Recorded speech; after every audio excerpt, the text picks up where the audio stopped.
नमस्कार। आज हम एक खास सफर पर निकल रहे हैं। एक ऐसा सफर जो हमें रात के आसमान में टिमटिमाते तारों से लेकर हमारे पैरों के नीचे की जमीन यानी भारत के पहाड़ों और मैदानों तक ले जाएगा।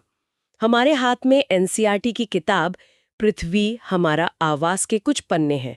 तो मकसद ये है कि हम भूगोल की उन बुनियादी सच्चाइयों को खंगालें जो हमारी दुनिया को आकार देती हैं। ये सिर्फ तथ्य नहीं होंगे, बल्कि हम ये समझने की कोशिश करेंगे कि ये सब आपस में कैसे जुड़ा है। तो चलिए ब्रह्मांड में अपने पते से शुरू करते हैं। जब हम रात में आसमान की तरफ देखते हैं तो अनगिनत चीजें नजर आती हैं। सूरज, चांद, तारे। स्रोत इन सभी को खगोलीय पिंड कहता है, लेकिन इनमें एक बहुत बड़ा फर्क है ना? बिल्कुल, और ये फर्क ही हर चीज की बुनियाद है। तारों के पास अपनी गर्मी और अपनी रोशनी होती है, जैसे हमारा सूरज, वो खुद एक तारा है। हाँ। वहीं दूसरी तरफ ग्रह और चांद हैं, जिनकी अपनी कोई चमक नहीं होती। वो तो बस सूरज की रोशनी को शीशे की तरह हम पर वापस फेंक देते हैं। अच्छा, तो चांद की जो चांदनी हम देखते हैं वो असल में सूरज की ही रोशनी है जो चांद से टकरा कर आ रही है।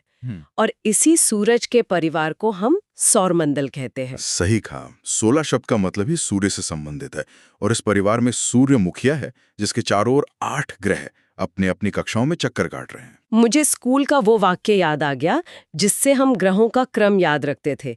My very efficient mother just served us nuts. हाँ, बिल्कुल। यानी मर्क्यूरी, वीनस, अर्थ, मार्स, जुपिटर, सैटर्न, यूरेनस और नेपट्यून। हाँ, ये बहुत काम आता है।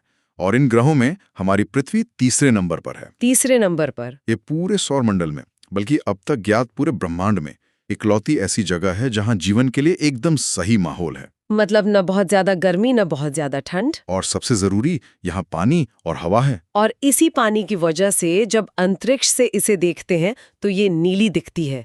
तभी तो इसे नीला ग्रह कहते हैं। बिल्कुल। लेकिन एक और बात जो स्रोत में बताई गई है वो ये कि पृथ्वी एकदम गोल नहीं है, ये ध्रुवों पर थोड़ी चपटी है। हाँ, इसे भू-आभ या जियोइड कहते हैं। और ये सिर्फ एक तथ्य नहीं है, इसके पीछे एक वजह है।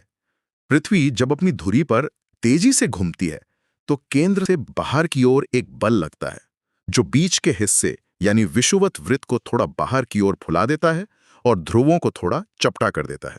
अच्छा, तो पृथ्वी का आकार उसकी अपनी गति का ही एक नतीजा है। कमाल है। मतलब भूगोल और भौतिकी साथ साथ चल रहे हैं। अच्छा, शुक्र ग्रह को पृथ्वी का जुड़वा भी कहते हैं, ऐसा क्यों? क्योंकि उसका आकार और उसकी बनावट लगभग पृथ्वी जैसी ही है। हालांकि वहां के हालात जीवन के लिए तो नहीं है। नहीं, बिल्कुल नहीं। जीवन के लिए बहुत ही ज्यादा खतरनाक है। वहां कार्बन डाइऑक्साइड का घना वायुमंडल है और सतह का तापमान सैकड़ों डिग्री सेल्सियस तक पहुंच जाता है। और प्लूटो का क्या हुआ? एक जमाने में वो भी तो हमारे सौरमंडल का 9वां ग्रह हुआ करता था। हाँ, लेकिन 2006 में अंतर्राष्ट्रीय खगोलीय संगठन ने ग्रहों की परिभाषा को और सख्त कर दिया। प्लूटो उन सभी शर्तों पर खरा नहीं उतरा, इसलिए उसे ग्रहों की लिस्ट से हटाकर बौने ग्रह का दर्जा दे दिया गया। तो हम पृथ्वी पर हैं, जो सूर्य के चारों ओर घूम रही है, और हमारे चारों ओर हमारा चांद घूम रहा है, जो लगभग 3,84,000 किलोमीटर दूर है। अब थोड़ा और बड़े पैमाने पर सोचते हैं, ये पूरा सौरमंडल कहाँ है? हमारा सौरमंडल एक बहुत बड़ी आकाशगंगा का हिस्सा है, जिसे हम मिल्की वे या आकाशगंगा कहते हैं। ये करोड़ों अरबों तारों, धूल और गैस का एक विशालकाय घूमता हुआ चक्र है।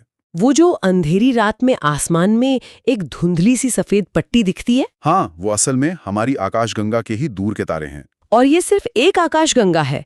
स्रोत कहता है कि ऐसी लाखों आकाशगंगाएं मिलकर ब्रह्मांड बनाती हैं।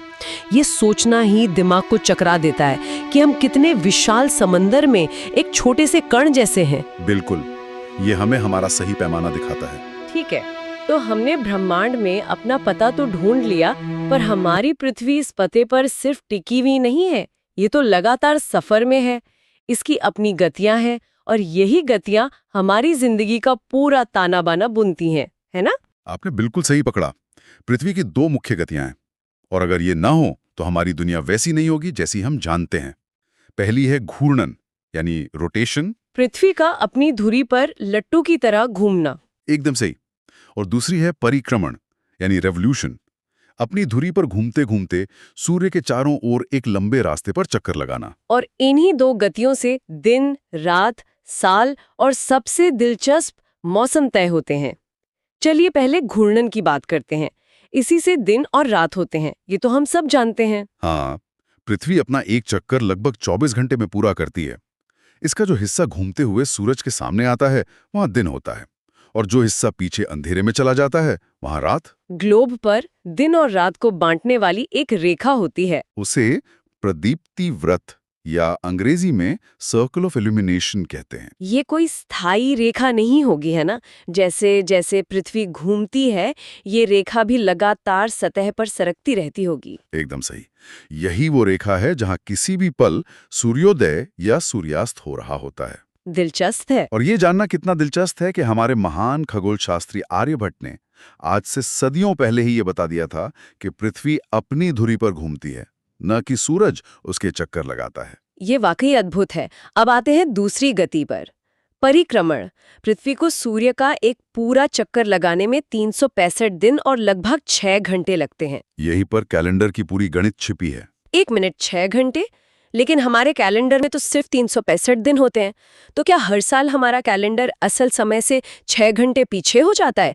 ऐसे तो कुछ सालों में ही पूरी गड़बड़ हो जाएगी। बहुत अच्छा सवाल है, और यही वो पहेली है जिसे लीप वर्ष सुलझाता है। हम अपनी सुविधा के लिए 365 दिन का साल गिनते हैं, लेकिन वो जो बचे हुए 6 घंटे हैं उन्हें हम जमा करते रहते हैं। 4 साल में ये 6 घंटे मिलकर 24 घंटे यानी एक पूरा दिन बन जाते हैं। हाँ, अच्छा। तो उसी एक अतिरिक्त दिन को हम हर चौथे साल फरवरी में जोड़ देते हैं, और वो साल 366 दिन का हो जाता है, जैसे हम लीप ईयर कहते हैं। बिल्कुल। तो मतलब हम हर 4 साल में कैलेंडर को असलियत के साथ रीसेट करते हैं। कमाल है। बिल्कुल। लेकिन परिक्रमण का सबसे बड़ा असर मौसमों पर पड़ता है। ये सिर्फ सूर्य का चक्कर लगाने से नहीं होता, बल्कि इसलिए होता है क्योंकि पृथ्वी अपनी धुरी पर सीधी नहीं, बल्कि लगभग 23.5 डिग्री झुकी हुई है। और वो झुकी ही रहती है। हाँ, और वो पूरे चक्कर के दौरान एक ही तरफ झुकी रहती है। इसी झुकाव की वजह से साल के अलग-अलग समय पर पृथ्वी के अलग-अलग हिस्सों को ज्यादा सीधी धूप मिलती है। एकदम सही। इसे कुछ तारीखों से समझते हैं। 21 जून के आसपास पृथ्वी का उत्तरी गोलार्ध, जहां भारत है, वो सूरज की तरफ झुका होता है। तो यहाँ गर्मी होती है। हाँ, इसलिए यहाँ सूरज की किरणें ज्यादा सीधी पड़ती हैं, गर्मी होती है, और दिन सबसे लंबा होता है। इसे हम उत्तर अयांत या समर सोल्स्टिस कहते हैं। और फिर 6 महीने बाद 22 दिसंबर को इसका ठीक उल्टा होता है। उत्तरी गोलार्ध सूर्य से दूर झुका होता है। यहाँ सूरज की किरणें तिरछी पड़ती हैं, इसलिए यहाँ सर्दियाँ होती हैं और दिन सबसे छोटा होता है। हाँ, इसे दक्षिण अयांत या विंटर सोल्स्टिस कहते हैं। और इसी वजह से जब हम यहाँ दिसंबर में कड़ाके की ठंड में क्रिसमस मना रहे होते हैं, तो ऑस्ट्रेलिया में लोग गर्मी में मना रहे होते हैं। बिल्कुल, वो लोग समुद्र तट पर गर्मी में क्रिसमस मनाते हैं। ये सुनने में कितना अजीब लगता है। हमारे लिए तो क्रिसमस का मतलब ही है ठंड और कोहरा। ये एक बेहतरीन उदाहरण है कि कैसे पृथ्वी का झुकाव दुनिया भर में संस्कृतियों को भी अलग-अलग तरह से प्रभावित करता है। और साल में 2 दिन ऐसे भी आते हैं, 21 मार्च और 23 सितंबर, हाँ, जब पृथ्वी का झुकाव ना तो सूर्य की तरफ होता है और ना ही उससे दूर। इन दिनों सूर्य की किरणें सीधे विषुवत यानी इक्वेटर पे पड़ती हैं। तो दिन और रात बराबर होते होंगे। बिल्कुल। इसलिए इन 2 दिनों में पूरी पृथ्वी पर दिन और रात लगभग बराबर होते हैं। इन्हें विषुव या इक्विनॉक्स कहा जाता है। तो इस घूमती, चक्कर लगाती और झुकी हुई पृथ्वी को समझने का सबसे अच्छा तरीका तो ग्लोब है। लेकिन हम हर जगह ग्लोब तो लेकर नहीं घूम सकते, इसीलिए हमें नक्शों की जरूरत पड़ती है। और यहीं एक बड़ी चुनौती सामने आती है। एक गोल गेंद जैसी चीज को एक सपाट कागज पर कैसे दिखाया जाए? आप कोशिश करके देखिए, एक संतरे का छिलका बिना तोड़े मरोड़े सपाट नहीं कर सकते। सही बात है। इसी समस्या से निपटने और किसी भी जगह की सटीक लोकेशन बताने के लिए हमने ग्लोब पर कुछ काल्पनिक रेखाएं खींच रखी हैं, अक्षांश और देशांतर। चलिए इन रेखाओं के जाल को सुलझाते हैं। पहले अक्षांश यानी लैटिट्यूड्स, ये ग्लोब पर पश्चिम से पूर्व की ओर खींची गई लेटी हुई रेखाएं हैं। हाँ, और इनमें सबसे जरूरी है 0 डिग्री अक्षांश, जिसे हम विषुवत वृत्त या इक्वेटर कहते हैं। ये पृथ्वी को 2 बराबर हिस्सों में बांटती है, उत्तरी गोलार्ध और दक्षिणी गोलार्ध। और कर्क रेखा और मकर रेखा भी हैं। हाँ, उत्तर में 23.5 डिग्री पर कर्क रेखा और दक्षिण में 23.5 डिग्री पर मकर रेखा बहुत महत्वपूर्ण है। क्यों? ये रेखाएं इतनी महत्वपूर्ण क्यों है? क्योंकि ये पृथ्वी के ताप कटिबंध यानी हीट जोन्स को तय करती हैं। इसे ऐसे समझिए कि सूरज की गर्मी एक अलाव की तरह है। कर्क और मकर रेखा के बीच का इलाका अलाव के सबसे करीब है। यहाँ साल भर सूरज की किरणें लगभग सीधी पड़ती हैं। तो ये सबसे गर्म इलाका हुआ। हाँ, इसलिए इसे उष्ण कटिबंध या टॉरिड जोन कहते हैं। और जैसे जैसे हम इस इलाके से दूर ध्रुवों की तरफ जाते हैं, किरणें तिरछी होती जाती हैं और गर्मी कम हो जाती है। बिल्कुल। कर्क रेखा से आर्कटिक वृत्त तक और मकर रेखा से अंटार्कटिक वृत्त तक का इलाका शीतोष्ण कटिबंध यानी टेम्परेट जोन कहलाता है। जहाँ न ज्यादा गर्मी न ज्यादा सर्दी। सही। और ध्रुवों के पास का इलाका जहां सूरज की किरणें बहुत ही ज्यादा तिरछी पड़ती हैं, वो शीत कटिबंध या फ्रिजिड जोन है, जहां हमेशा बर्फ जमी रहती है। ये तो बहुत साफ हो गया। अब बात करते हैं देशांतर यानी लॉन्गिट्यूड्स की। ये उत्तर से दक्षिण ध्रुव को मिलाने वाली खड़ी रेखाएं हैं। अब सवाल ये है कि इन खड़ी रेखाओं की गिनती शुरू कहां से करें? हाँ, कोई तो स्टार्टिंग पॉइंट चाहिए। इसके लिए दुनिया भर के देशों ने मिलकर एक जगह तय की, लंदन के पास ग्रीनविच, जहां पुरानी ब्रिटिश राजकीय वेधशाला है। वहां से गुजरने वाली देशांतर रेखा को 0 डिग्री मान लिया गया। इसे ही हम प्रमुख यामियोत्तर या प्राइम मेरिडियन कहते हैं। दुनिया की स्टार्टिंग लाइन। एक तरह से हाँ, और ये रेखा समय के लिए बहुत ज्यादा जरूरी है।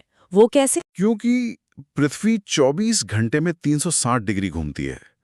अगर आप इसका हिसाब लगाएं तो इसका मतलब हुआ कि पृथ्वी को 1 डिग्री देशांतर घूमने में 4 मिनट लगते हैं। 4 मिनट। इसी से पूरी दुनिया का समय तय होता है। तो इसका मतलब ये हुआ कि ग्रीनविच से पूर्व की तरफ जाने पर हर 1 डिग्री पर समय 4 मिनट आगे होता जाएगा। हाँ, और पश्चिम की तरफ जाने पर 4 मिनट पीछे। एकदम सही। और इसी वजह से दुनिया में अलग अलग टाइम जोन्स हैं। अब ये भारत जैसे विशाल देश के लिए एक दिलचस्प सवाल खड़ा करता है। कैसे? भारत का सबसे पश्चिमी हिस्सा गुजरात और सबसे पूर्वी हिस्सा अरुणाचल प्रदेश, इन दोनों के बीच लगभग 29 डिग्री देशांतर का फर्क है। 29 डिग्री यानी 29 गुणा 4 मिनट। ये तो लगभग 116 मिनट यानी करीब करीब 2 घंटे का फर्क हो गया। बिल्कुल। इसका मतलब जब अरुणाचल में सूरज उग रहा होता है तब गुजरात में अभी भी अंधेरा होता है। बिल्कुल। अब सोचिए, अगर देश में हर शहर का अपना अपना स्थानीय समय हो तो ट्रेनों और फ्लाइट्स का क्या होगा? बहुत कंफ्यूजन हो जाएगा। इसी कंफ्यूजन से बचने के लिए एक बीच का रास्ता निकाला गया। 82 डिग्री 30 पूर्व देशांतर को भारत का मानक समय मान लिया गया। ये रेखा लगभग देश के बीच से गुजरती है। लेकिन ये एक दिलचस्प बहस का विषय भी है। मैंने पढ़ा है कि पूर्वोत्तर राज्यों में सूरज बहुत पहले उग जाता है, पर दफ्तरों और स्कूलों का समय पूरे देश के हिसाब से चलता है। इससे वहाँ के लोगों की उत्पादकता और जीवन शैली पर असर पड़ता है ना? हाँ, ये एक बहुत ही व्यावहारिक मुद्दा है और पूर्वोत्तर में एक अलग टाइम जोन की मांग काफी समय से उठती रही है। ये दिखाता है कि भूगोल सिर्फ नक्शों पर खींची लकीरें नहीं, बल्कि हमारी रोजमर्रा की जिंदगी से सीधे तौर पर जुड़ा है। अब इस पूरी ब्रह्मांडीय यात्रा के बाद आखिरकार अपने घर यानी पृथ्वी की बनावट पर आते हैं। स्रोत कहता है कि पृथ्वी के 4 प्रमुख परिमंडल हैं। ये सुनने में थोड़ा किताबी लगता है। इसे पृथ्वी की परतों की तरह सोचिए, जो एक दूसरे से लिपटी हुई हैं। सबसे पहले है स्थल मंडल, लिथोस्फीयर, यानी जमीन, चट्टान और पहाड़ जिस पर हम खड़े हैं। हमारे 7 महाद्वीप इसी का हिस्सा हैं। बिल्कुल। फिर आता है जल मंडल, हाइड्रोस्फीयर, यानी सारा पानी, महासागर, नदियां, झीलें, यहाँ तक कि ग्लेशियर्स भी। तो जमीन हो गई, पानी हो गया, और हवा। इन दोनों को एक कंबल की तरह ढके हुए है वायुमंडल, एटमॉस्फेयर, यानी हवा की परत, जिसमें 78% नाइट्रोजन और 21% ऑक्सीजन जैसी जरूरी गैसें हैं। और सबसे दिलचस्प है चौथा परिमंडल, जीवमंडल, बायोस्फीयर। ये कोई अलग परत नहीं होगी मेरे ख्याल से। नहीं, ये वो जादुई जोन है जहां ये तीनों, जमीन, पानी और हवा, एक दूसरे से मिलते हैं और जीवन को मुमकिन बनाते हैं। समुद्र की गहराइयों से लेकर पहाड़ों की ऊंचाइयों तक जहां भी जीवन है, वो जीवन मंडल का हिस्सा है। बहुत बढ़िया तरीके से समझाया। अब इस पूरी बड़ी तस्वीर में से एक छोटे लेकिन हमारे लिए सबसे जरूरी हिस्से यानी भारत पर जूम इन करते हैं। जाहिर है भारत का भूगोल अपने आप में एक बहुत बड़ा और गहरा विषय है, लेकिन हमारा स्रोत इसकी एक शानदार बुनियाद रखता है। शुरुआत कहां से होती है? शुरुआत होती है इसकी स्थिति से। भारत पूरी तरह से उत्तरी गोलार्ध में है। इसका क्षेत्रफल करीब 32.8 लाख वर्ग किलोमीटर है। उत्तर में कश्मीर से लेके दक्षिण में कन्याकुमारी तक इसकी लंबाई लगभग 3200 किलोमीटर है। और पूर्व में अरुणाचल से पश्चिम में कच्छ तक चौड़ाई करीब 2900 किलोमीटर है। बिल्कुल। और इसके पड़ोसियों की भी एक लंबी फहरिस्त है। हाँ, जमीनी सीमा पर पाकिस्तान, अफगानिस्तान, चीन, नेपाल, भूटान, बांग्लादेश और म्यांमार हैं। और समुद्र में हमारे पड़ोसी श्रीलंका और मालदीव हैं। लेकिन भारत की असली खूबसूरती उसके भौतिक विभाजन में है, यानी यहाँ की जमीन कितनी अलग अलग तरह की है। सबसे पहले तो उत्तर का प्रहरी महान हिमालय है। बिल्कुल। हिमालय कोई एक पहाड़ नहीं, बल्कि 3 समानांतर पर्वत श्रृंखलाएं हैं। सबसे उत्तर में है हिमाद्री या वृहत हिमालय, जहां दुनिया की सबसे ऊंची चोटियां जैसे माउंट एवरेस्ट हैं। उसके दक्षिण में हिमाचल या मध्य हिमालय, जहां हमारे ज्यादातर हिल स्टेशंस हैं। और सबसे दक्षिण में है शिवालिक की पहाड़ियां। और जैसे ही ये पहाड़ खत्म होते हैं, शुरू होते हैं उत्तर भारत के विशाल मैदान, जो दुनिया के सबसे उपजाऊ इलाकों में से हैं। सिंधु, गंगा, ब्रह्मपुत्र और उनकी सहायक नदियां हजारों सालों से पहाड़ों से जो मिट्टी बहाकर लाई हैं, उसी से ये मैदान बने। इसीलिए यहाँ इतनी घनी आबादी और खेती होती है। एकदम। फिर आता है दक्षिण का प्रायद्वीपीय पठार। इसका आकार त्रिभुज जैसा है और ये बहुत पुरानी चट्टानों से बना है। हाँ, और इसी पठार के किनारों पर भारत की लंबी तटरेखा है, जिसे पश्चिमी और पूर्वी तटीय मैदानों में बांटा गया है। और द्वीप समूह भी है।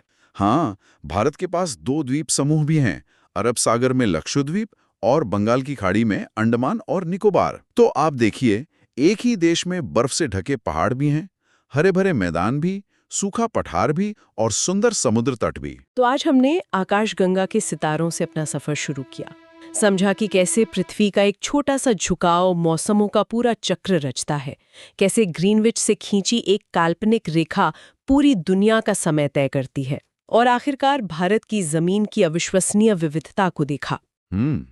इसमें सबसे आकर्षक बात यह है कि ये सब कुछ एक ही बड़ी कहानी का हिस्सा है। ब्रह्मांड में कहीं मौजूद एक तारा, यानी हमारा सूर्य, अपनी ऊर्जा से पृथ्वी की जलवायु को चलाता है। हाँ, यही जलवायु और पृथ्वी की अंदरूनी हलचलें यहाँ के पहाड़ों और मैदानों को आकार देती हैं। और फिर हम इंसान उसी जमीन पर काल्पनिक रेखाएं खींचकर देश और समय को समझने की कोशिश करते हैं। ये एक ही धागा है जो ब्रह्मांड से शुरू होकर हम तक पहुंचता है। अंत में श्रोता के लिए सोचने लायक एक सवाल। स्रोत में बताया गया है कि आर्यभट्ट जैसे प्राचीन भारतीय खगोलशास्त्री ये जानते थे कि पृथ्वी अपनी धुरी पर घूमती है। उस समय के सीमित साधनों को देखते हुए, जब कोई सैटेलाइट या बड़ी दूरबीन नहीं थी, उन्होंने किस तरह के अवलोकन और तार्किक सोच का इस्तेमाल किया होगा कि वे इस क्रांतिकारी नतीजे पर पहुंचे कि सूर्य नहीं बल्कि पृथ्वी घूम रही है। ये विचार करने वाली बात है।